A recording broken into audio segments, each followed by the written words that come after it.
Bonjour à toutes et à tous, c'est The Chicken Fly.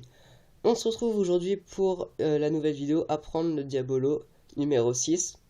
Vidéo qui a tardé, j'en suis conscient, mais j'étais malade, du coup je pouvais pas trop parler.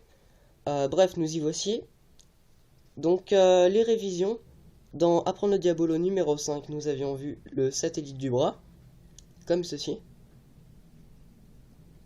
Voilà, donc petite figure bien sympa. Nous avions vu aussi les soleils entre les bras. Donc ça, vraiment pratique. Vraiment. Très important. Et il y a plein de variantes. Et nous avions aussi appris la boucle japonaise. Comme cela. Mais sachez qu'il y a d'autres manières. Si vous n'y arrivez pas, vous pouvez faire... Enfin, j'explique dans la vidéo, dans Apprendre le Diablo numéro 5. Donc, la boucle japonaise va beaucoup nous servir dans cette vidéo. Car nous allons apprendre notamment la grue avec une boucle japonaise, donc comme ceci. Voilà, la grue. Alors, vous allez faire une boucle japonaise et vous allez passer votre baguette droite dans la boucle, puis faire passer le diabolo vers la droite en prenant la ficelle. Donc voilà, mes explications sont un peu vagues, mais regardez bien la vidéo. Vous passez la baguette droite à l'intérieur et vous faites passer le diabolo sur la ficelle vers la droite. Et ça vous donne une grue. Et quand vous enlevez tout, il y a un soleil plus un dark side. Donc voilà pour la grue. Pour l'étoile maintenant. Donc l'étoile, c'est aussi un nœud où vous devez faire une boucle japonaise. Pardon. Alors voilà, vous faites la boucle japonaise et là vous allez le faire passer 2 fois en prenant toutes les ficelles vers la gauche. Vous enlevez, donc voilà, et ça fait une étoile.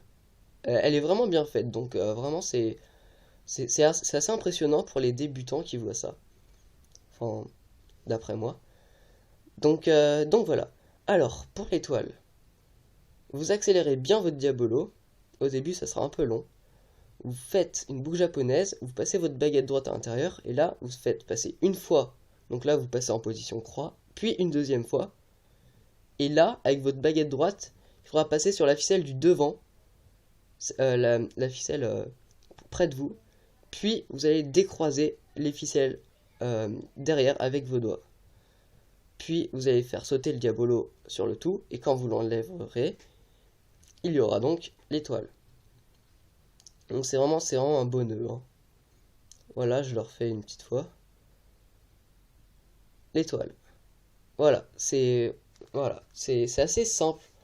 Au bout d'un peu d'entraînement, une demi-heure, même pas, quand vous savez faire la boucle japonaise. Maintenant, nouvelle figure, le poignard. Donc pour celle-ci, il faut être un peu agile. Enfin, on m'a demandé de la mentionner dans un tutoriel. Il faut être assez agile pour faire le poignard. Se mettre de côté. Et là, c'est un slide tout simplement. Mais assez bizarre vu que vous tenez la baguette d'une manière assez étrange. Regardez. Vous faites passer derrière vous sur la baguette. Alors la difficulté est qu'il ne doit pas toucher votre main. Sans quoi il s'arrêtera. Mais ça c'est impressionnant. Donc voilà, c'est terminé. Abonnez-vous à ma chaîne, laissez un j'aime. Et on se retrouve pour une nouvelle vidéo. Allez, salut!